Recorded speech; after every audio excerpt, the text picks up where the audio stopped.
그런데 박물관의 역사가 이렇게 뜨겁지만은 않고요. 약간 또 냉정하게 뭐라고 할까요? 박물관 역사를 얘기할 때 프랑스 버전으로 가면 굉장히 혁명과 뜨거운 열기가 느껴지는데요. 바다 건너 영국으로 가게 되면 조금 차분한 체계적인 발전 과정을 또 느낄 수도 있습니다. 영국 런던에 굉장히 중요한 박물관 브리티시 뮤지엄이 있죠. 옛날에는 대형 박물관이라고 번역을 했는데 요즘에는 대영이 너무 제국주의적인 분위기를 낸다고 해서 그냥 브리티시 뮤지엄을 있는 그대로 번역해서 영국 박물관 이렇게 번역을 하기도 합니다. 이 영국 박물관은 시기는 루브르보다 더 먼저, 한 세대 먼저 세워지게 됩니다. 1753년에 세워지고요. 몽테그 하우스라는 곳에 있었다가 이후에 복권 기금을 이용해서 지금과 같은 대규모 박물관으로 1850년경에 다시 재건되죠. 왼쪽 옛날 거, 오른쪽 이후에 다시 지어진 박물관입니다. 이 브리티시 뮤지엄 가신 기억이 있으면 1층에 있는 그 어마어마한 고대 조각들을 감상하시면서 굉장히 경탄을 하셨을 것 같은데요. 지금 이 작품은 브리티시 뮤지엄 콜렉션 중에서도 최고의 작품으로 얘기하는 아테네에 있는 파르테논 신전에서 뜯어온 엘진 백작의 대리석에서 엘긴 마블이라는 작품을 지금 사람들이 보고 있습니다.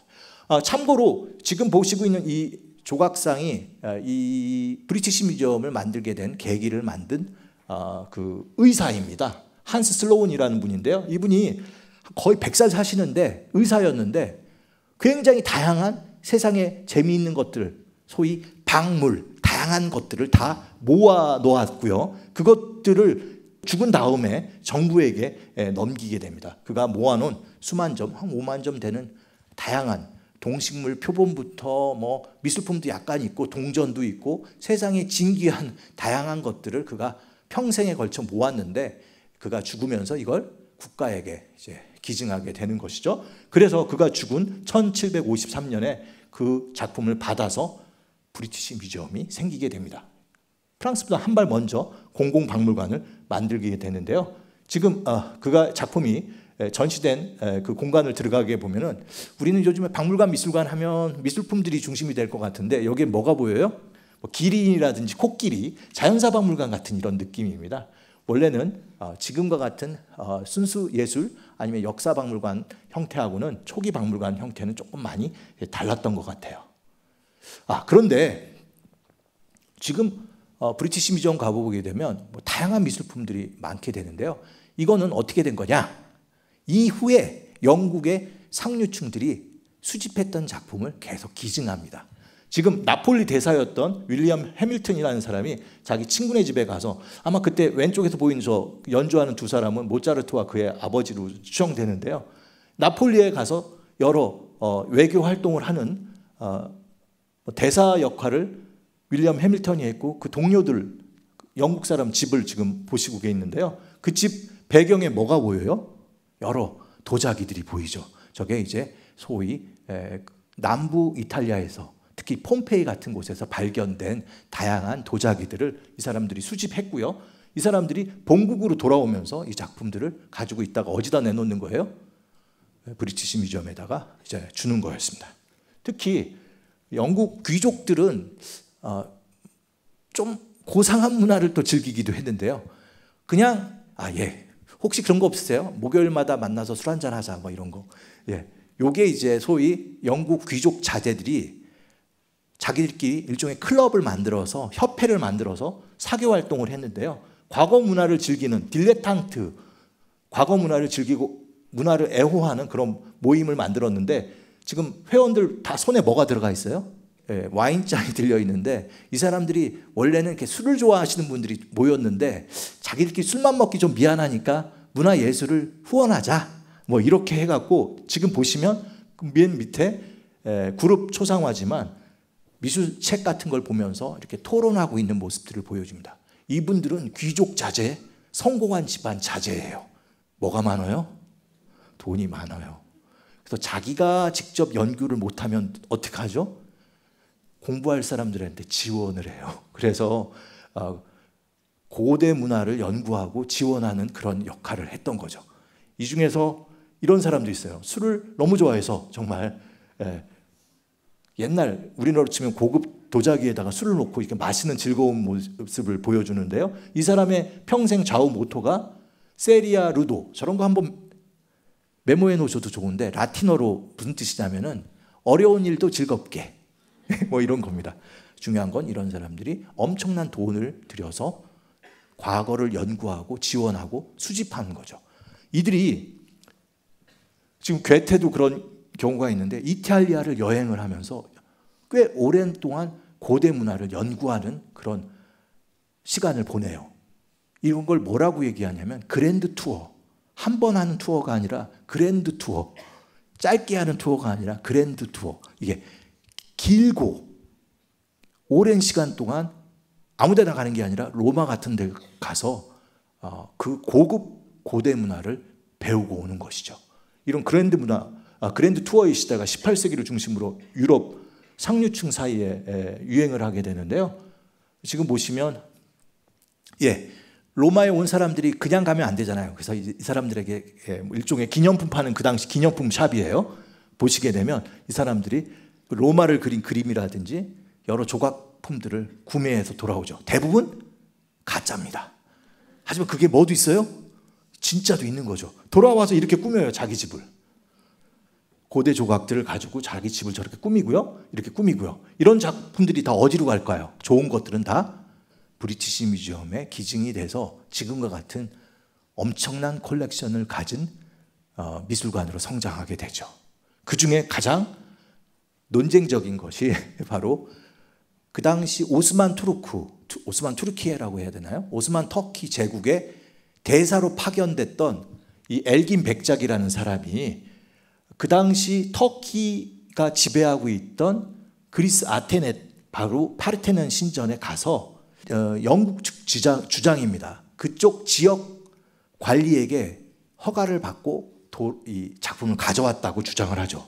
근데 이런 주장은 터키 쪽에서는 근거가 없어요. 어쨌든 그리스 고전 조각의 최고봉이라고 할 수 있는 파르테논 신전의 조각의 대부분은 어디에 와 있어요 지금? 영국 브리티시 뮤지엄의 왼쪽과 같이 전시되어 있습니다. 그러니까 파르테논 신전에 가면은 건축 껍데기만 있고 그 건축을 장식했던 아름다운 조각들은 다 어디에 가 있는 거예요? 영국 브리티시 뮤지엄에 가 있고요. 지금도 그리스와 영국은 이 파르테논 신전 조각 반환 문제로 굉장히 외교적인 갈등을 겪고 있죠. 어쨌든 파르테논 신전을 제대로 감상하시려면 어디로 가셔야 돼요? 일단 그리스로 가셔야죠. 아테네 가셔서 아테네 박물관도 보시고 다 보신 다음에 다시 비행기 타고 어디로 가셔야 돼요? 런던 가서 이 조각상들을 브리티시 뮤지엄에서 봐야 되는 어처구니 없는 일이 벌어지게 됐어요. 근데 이것도 그냥 약탈로만 볼 수 없는 게, 여러분 지금 이게 브리티시 뮤지엄이 1851년에 지어질 때 그 모델로 삼은 게 뭐예요? 파르테논 신전이에요. 똑같이 지어요. 자기들이 진짜 뭐가 되고 싶었던 거예요? 새로운 아테네, 새로운 그리스가 되고 싶었던 거예요. 유명한 그 셜리라는 사람이 쓴 유명한 그 그리스와 관계된 한 명언이 있죠. 우리는 모두 그리스인이다. 우리가 가진 모든 문화는 그리스에서 왔고 그래서 우리는 그리스인이다라는 얘기를 이 당시에 합니다. 영국과 그리스가 무슨 관계가 있어요? 하지만 그리스이어야 하는 거죠. 왜냐하면 그것이 정통이니까. 그 정통을 어디다 구현하고 있는 거예요? 박물관의 얼굴에다가 구현하고 있습니다. 박물관의 건축이 저런 의미를 또 지니게 되죠. 실제로 그 삼각형 같은 지붕 틀이 보이세요? 정말 오늘 너무 미술사 얘기를 많이 하는 것 같은데, 거기에 있던 조각들이 다 어디로 와 있는 거예요? 왼쪽에? 영국에 와 있는 겁니다. 브리티시 뮤지엄. 요 안에 있는 거고요. 그 위치에 비슷하게 이렇게 들어가 있는 거예요. 저런 조각들은 좀 없어졌지만 이게 지금 영국에 와 있고요. 누워 있고 이렇게 다 합니다. 이렇게. 여기가 영국 브리티시 뮤지엄 보고 나서 그 다음에 가셔야 될 곳이에요. 어디예요? 내셔널 갤러리, 국립미술관이라고 번역할 수가 있습니다. 런던 큰 광장이 하나 있는데요. 트라팔가 광장 바로 그 위쪽에 저렇게 웅장하게 내셔널 갤러리, 국립미술관이 자리하고 있습니다. 그런데요, 시작은 원래 굉장히 작은 3층 집, 여기서 멀지 않은 개인 주택, 앵거스틴이라는 은행가 소유의 집에서 시작을 해요. 시작은 굉장히 미미했죠. 그가 가지고 있던 작품이 국가에게 기증되면서 1824년에 내셔널 갤러리가 만들어져요. 그 만들어질 때 얘기가 굉장히 좀 흥미로운데요. 영국과 프랑스가 싸우죠. 나폴레옹을 제압할 때 가장 힘을 쓴 나라가 영국입니다. 하지만 나폴레옹한테 굉장히 탄압을 많이 받았다가 결국 나폴레옹을 무찌른 거죠. 승리했어요. 영국 사람들이 나폴레옹을 무찌르고 드디어 많이 그 승리에 막 하면서 어디로 간 거예요? 파리에 간 거예요. 파리에 갔더니 루브르에 가니까 거기에 뭐가 있는 거예요? 어마어마한 미술품이 있는 거예요. 다시 런던에 들어오니까 그런 게 있어요, 없어요? 우리는 없는 거예요. 이게 우리가 이긴 거 맞아? 예, 자기들도 루브르에 뒤지지 않는 미술품을 중심으로 한 미술관을 가지고 싶었습니다. 그래서 이런 중요한 컬렉션이 생기자 이걸 사서 이름을 뭐라고 붙인 거예요? 내셔널 갤러리라고 붙였죠. 이 얘기는 좀 더 길게 해야 되는데요. 왜 로얄이 아닐까요? 영국에서는 좋은 게 다 로얄이에요. 로얄 칼리지, 로얄 뭐 아미, 로얄 뭐 빵집, 뭐 로얄 자동차, 뭐든지 로얄이 들어가야 좋은 건데 이 갤러리 앞에다 뭐라고 붙인 거예요? 내셔널을 붙였습니다. 여러분, 이게 우리나라 중요한 박물관, 청주에도 있죠. 내셔널 청주 뮤지엄이 있습니다. 그럴 때 물어보죠, 제가. 왜 여기서 국립입니까? 이건 운영 주체, 재정 주체를 의미하는 겁니다. 이렇게 얘기하죠. 그런데 역사를 놓고 보면 왜 내셔널일까요? 이게 미술이 이제 누구의 것이에요? 국민의 것이라는 겁니다. 예, 그 당시 영국 정부는 싸워요. 내셔널이라는 개념은 미술에 어울리지도 않고 게다가 이거는 혁명의 느낌이 나는 거예요. 미술이 뭐가 되는 거예요? 미술은 내셔널이 아니에요. 미술은 뭐여야 해요? 로얄이어야 해요. 하지만 치열하게 논의를 했고 당시 영국 정부가 진보 쪽이 그 정권을 잡고 있어서 결국 로얄이 아니라 뭐가 된 거예요? 내셔널 갤러리가 됐습니다. 짓고 나니까 일단은 생기긴 생겼는데 규모가 어때요? 루브르에 비하면 한참 밀리죠. 그래서 한 또 십몇 년 있다가 이렇게 지었습니다. 어디에다가요? 트라팔가 광장이요. 비슷한 시기에 이 광장 이름 갖고도 싸워요. 로얄 광장으로 하자, 왕 이름으로 하자, 뭐 다양하게 싸우다가 뭐로 가는 거예요? 그러니까 영국이 프랑스를 제압한 아주 우리나라로 치면 뭐죠? 우리 한산도 대첩 같은 그 굉장히 중요한 전투가 트라팔가 해안에서 스페인 남쪽 트라팔가 해안에서 넬슨 제독이 이끄는 영국 함대가 프랑스 함대를 제압합니다. 우리나라로 치면 한산도 대첩 광장 위에다가 지은 거죠. 우리의 저는 정말 프랑스 사람들한테는 좀 뜨악한 곳이기도 합니다. 지금 보시면 일자로 고전주의 건축으로 이렇게 지금 내셔널 갤러리가 자리하고 있습니다. 신관이죠. 원래는 여기를 다 채울 미술품도 없었어요. 일단 크게 짓자. 왜냐하면 밀리면 안 되니까. 그래서 이후에 일단 크게 짓고 점차 넓혀가는 그런 정책을 쓰게 됩니다. 미술관 역사가 굉장히 뜨겁다는 생각 안 드세요? 제가 지금 강의 잘하고 있는 거 맞죠? 예, 제가 지금 잘 되는 것 같습니다. 일단 들어가는 입구가 내셔널 갤러리 입구가 많아요. 하지만 어디로 들어가셔야 제일 멋진 뷰를 누릴 수가 있어요? 정면으로 바로 다시 돌아가면 왼쪽에도 있고 오른쪽에도 있고 지하에도 있고 문이 많아요. 하지만 대문으로 가야죠. 정문으로 들어가셔서 여기 저 발코니에서 뷰를 보시면 넬슨 제독이 보이죠. 우리나라 이순신 장군하고 같은 운명을 지니십니다. 마지막 전투에서 이제 사망하시고 그런 뭐 영국의 구국의 영웅이죠. 그를 모신 세인트 폴 성당에는 항상 수많은 참배객이 지금도 가고 있습니다. 지금 넬슨 제독이 어디를 노려보고 있어요? 영국 국회의사당을 노려보고 있어요. 정치 잘하라고 그렇게 많이 설명을 합니다. 밑에는 영국을 대표하는 사자들이 그를 호위하고 있는 그런 모습입니다. 이제 다시 프랑스로 왔는데요. 여러분 좀 생뚱맞지 않으세요? 지금 루브르 같은 오래된 궁전 안에 유리로 만든 뭐가 있어요? 피라미드가 있습니다. 저 피라미드가 바로 설계한 사람은 또 프랑스 사람도 아니에요. 중국계 미국인 아이암 페이라는 건축가가 저 피라미드를 설계했습니다. 쉽게 생각하시면 이렇게 보시면 돼요. 굉장히 기능적으로는 뛰어나요. 루브르가 디귿자형 건물이기 때문에 한쪽에서 한쪽 가기가 불편해요. 그래서 지하실로 요 세 공간을 이어버렸어요. 그래서 일로 들어가면 세 공간을 한꺼번에 가실 수는 있는데, 여러분 생각해 보세요. 경복궁 안에다가 피라미드 건물을 짓는다? 이거 누가 좋아하겠어요? 근데 이걸 밀어붙인 사람이 있었습니다.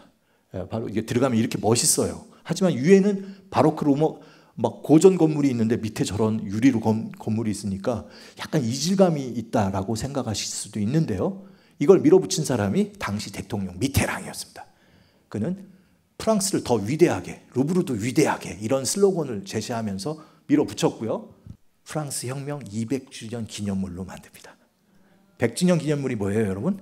에펠탑. 200주년 기념물이 바로 피라미드, 루브르 피라미드인데요. 피라미드가 지어질 때 영국도 새로운 혁신을 고민하게 됩니다. 이 19세기 건물 옆에 새로운 건물을 하나 짓게 되는데요. 지금 가서 보시면 신관으로 되어 있고, 요즘엔 이게 메인 게이트로서 쓰이기도 하는 세인즈베리 윙입니다. 영국에서 세인즈베리 하면은 가장 보편적인 마트, 그 마트 소유자가 돈을 내서 세인즈베리 윙을 만들었는데요.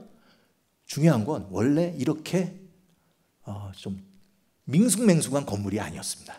왼쪽과 같은 건물이었어요. 굉장히 혁신적이고요.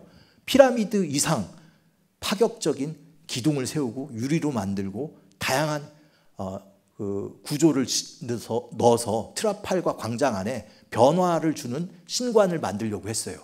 그런데 이게 통과가 됐을까요? 안 됐을까요?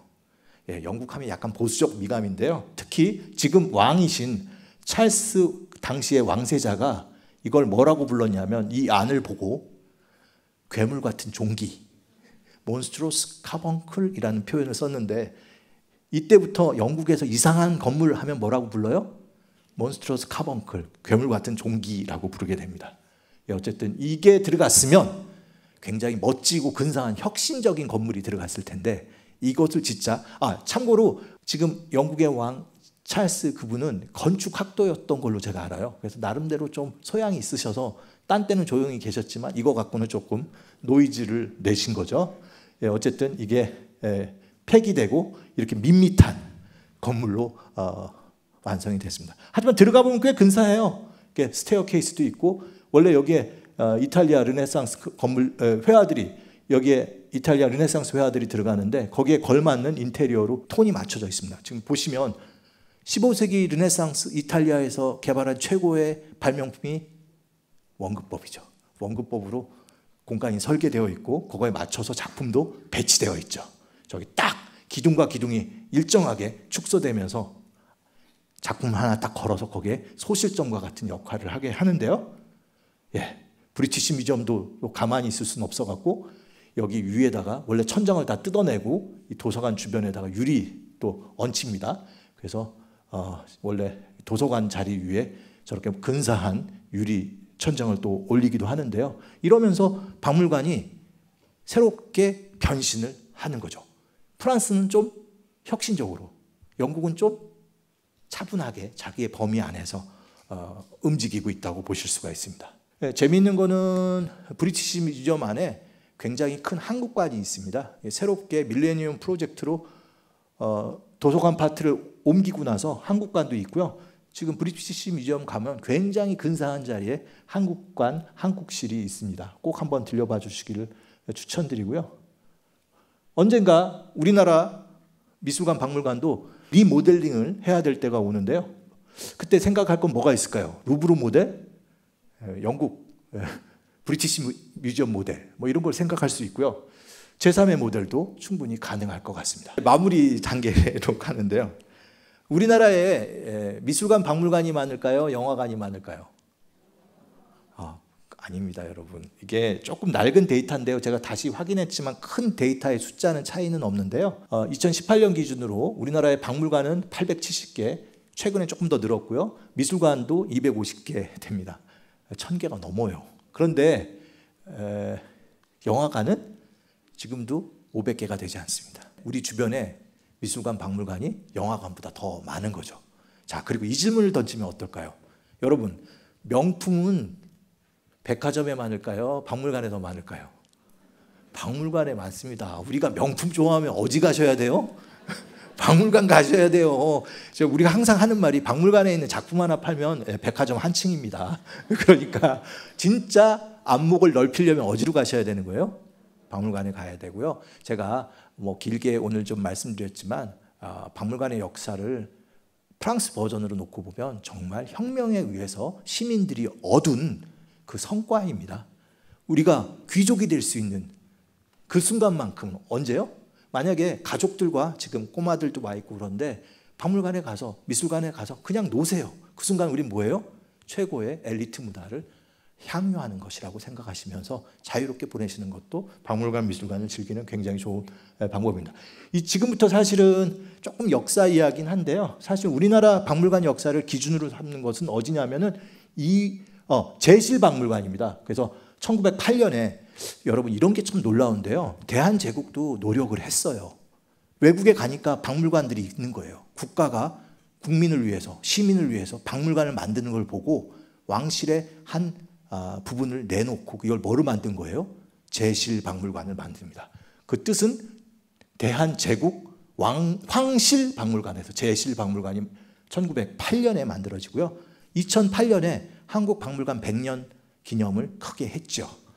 그리고 이후에 이완가 박물관으로 일제강점기 때 새롭게 저렇게 지어지게 되는 모습, 저건 창경궁 자리에 있었던 걸로 추정되고요. 예, 용산박물관. 용산박물관 2005년에 갔으면 올해가 몇 년이에요? 예, 20주년이네요. 아니, 내년이 20주년이네요. 하지만 여기가 오늘 지금까지 얘기하던 내셔널 갤러리 컬렉션을 작년 여름에 영국 내셔널 갤러리에서 정확한 기간은 정확한 기간은 6월부터 10월까지 영국 내셔널 갤러리에서 굉장히 중요한 작품들이 한국을 방문했습니다. 어디로 와 있었어요? 용산에 왔고요. 제가 그때 포스터 카라바조의 손가락에 도마뱀을 물린 저 소년 그 포스터를 같이 사용한 그 당시 작품 해설서를 냈죠. 미술관 박물관의 의미를 한번 짚어보는 것도 의미가 있을 것 같아서 제가 지금까지 뭘 한 거예요? 박물관, 미술관 이야기를 했습니다. 이후에는 이번에 왔던 작품들 얘기들이 조금 있는데요. 혹시 대담을 하다가 텐션이 떨어지면 금방 마이크를 잡고 다시 미술 이야기로 넘어가도록 하겠습니다. 지금까지 제가 미술관, 박물관 이야기들을 조금 해드렸고요. 이제 우리가 박물관, 미술관이 어떤 곳인지를 조금 인문학적으로 이해를 하시는, 점검하는 그런 시간이었다고 생각을 하고요. 앞으로 박물관, 미술관을 좀 더 즐겁게 가깝게 이용해 달라는 그런 부탁의 말씀과 함께 마이크를 이제 2부 순서로 넘기도록 하겠습니다. 여기까지 제 강의였습니다. 감사합니다.